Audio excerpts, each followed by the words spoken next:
Daria Mason, and my major is fashion merchandising with a minor in fashion design. Okay, so my experience with cross-cultural communication is that a lot of my friends are either from a different background or they are the children of immigrants, myself included. My parents are from the Caribbean and I was raised out here. And I've had a lot of experience talking to people from different cultures and I find it really fascinating. And I have also been out to the Caribbean and I've had the chance to speak to my family out there and multiple times actually and like talk to the people. And I've traveled a little bit. I also like to do my research on different places and ask questions when I can.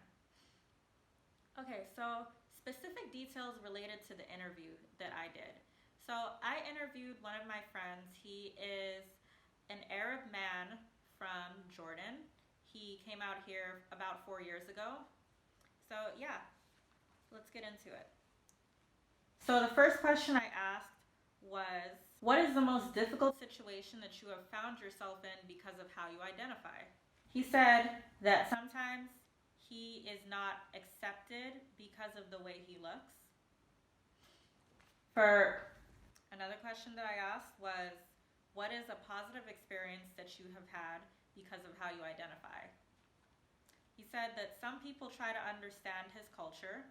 They try to understand the way that they live or the way that he lives and how they would react to certain situations. What is a negative experience that you have had because of how you identify?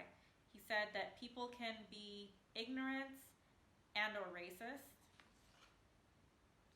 What stereotypes about being Arab from Jordan would you like to debunk?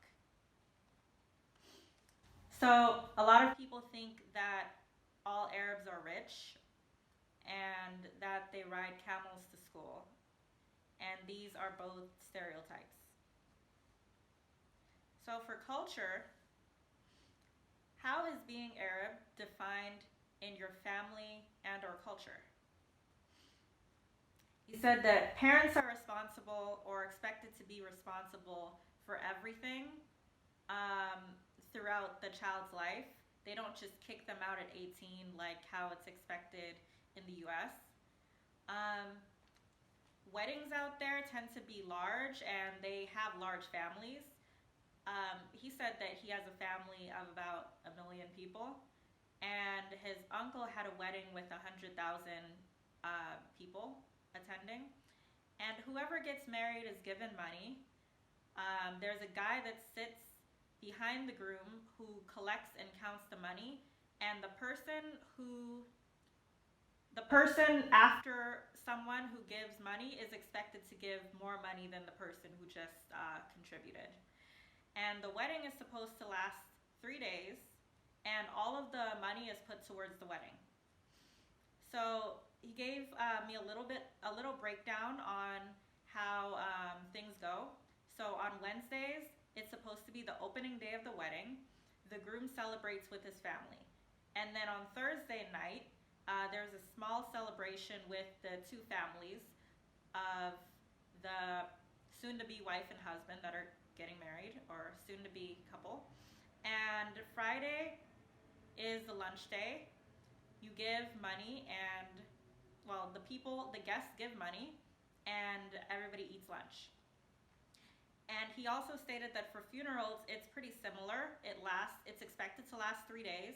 And if your family passed away, you do not contribute to the funeral, like financially.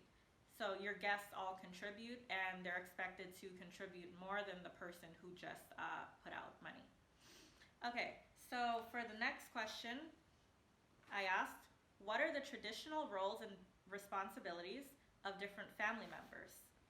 So kids are responsible for school. Student loans aren't really a thing out there. Like parents are expected to pay for college for their kids. And if the family's too poor to afford college, they're sent to a government school that's more affordable. And men are responsible for women they provide for women. For instance, my friend, he provides for his sisters, he provides for his mother and protects them, even though his father is still alive. He's still expected to contribute as a man. Okay, so the next question that I asked is, what are some of the values, beliefs, and behavioral expectations of your culture? So, in his culture, people expect honesty, kindness, and good moral. They help each other without expecting anything in return, and neighbors give each other food. So, very community-based. What traditions or rituals are highly valued and commonly practiced in your family or culture? So there are a lot of traditions practiced, and you're expected to be nice or kind. People are identified or judged based on their family name rather than their race or ethnicity. And they're also judged based on the country that they're from. Okay, so how much of these values, beliefs, and traditions do you practice? He practices a lot of them. He does things based on how he was raised, and that's not something that he is planning to give up. The next question I asked is, what does being Arab, an Arab man from Jordan, mean to him? And he said that it means being different, being nice, and not being brainwashed. He has his own values and he goes by them. How does being Arab affect you on a daily basis? He said that sometimes when you try to get help, someone thinks that you want something from them in return if you try to help them. And people are not used to like sharing everything out here, so he thought it was sort of like when he came to this country, he saw it as very like one man for himself sort of thing, and that's something that really stood out to him.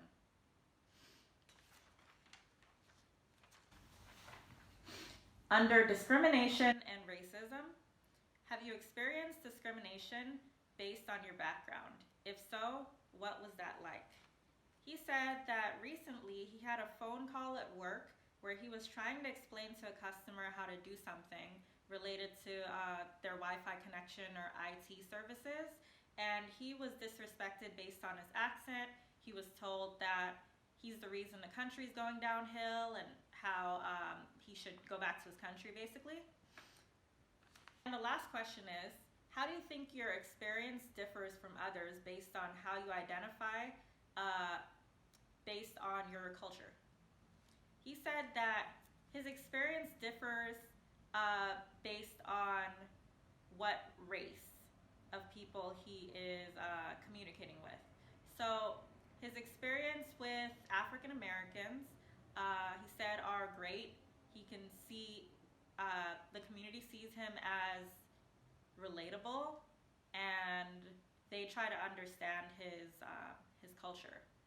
And experience with white people, he's had a lot of racist experiences. He's been seen as othered and even called ISIS. So that is it for the specific details. So the relevance of points made by the TED Talk speaker. I like that she spoke about stereotypes from Africa and how a lot of people just see Africa as one country even though it's a continent. She spoke about ignorance towards her culture and how the media portrays Africa versus how she grew up as a Kenyan. So, did any new information or awareness come about as a result of this interview? So, yes, there are some things that I was made aware of that I thought was very interesting. For one, I thought it was interesting how he told me about how his culture celebrates weddings and funerals, how the person getting married doesn't have to pay for their own wedding, and just how they all come together as a group to collectively like cover special events like that. And also the roles of men, women, and children in their culture, in his culture. I found that very interesting and very different from what I'm used to seeing out here. I also thought that there were some details that I found very familiar, very similar to like my parents' culture, which was also like interesting. But yeah, like that's about it. Like I thought it was an interesting interview, and I loved learning about all of this stuff.